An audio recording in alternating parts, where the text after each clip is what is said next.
1000 napja tart az orosz-ukrán háború, a helyzet pedig óráról órára rosszabb. Joe Biden távozó amerikai elnök ugyanis engedélyezte az ukránoknak, hogy nagy hatótávolságú amerikai rakétákkal támadjanak orosz területeket.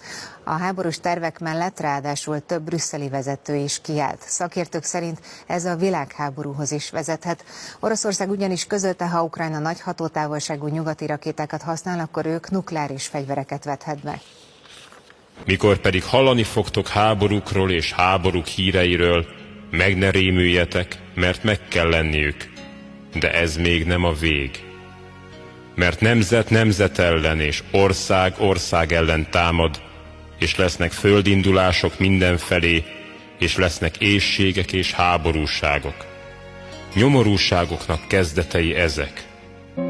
Azt pedig tudd meg, hogy az utolsó napokban nehéz idők jönnek. Mert az emberek önmagukat szeretők lesznek.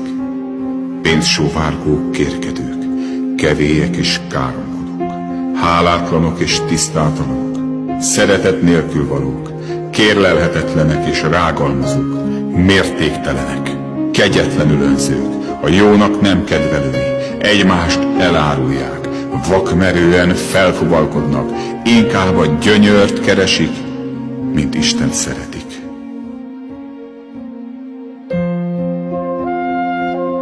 A külső vallásos formákat megtartják, de megtagadják Isten szeretetének erejét.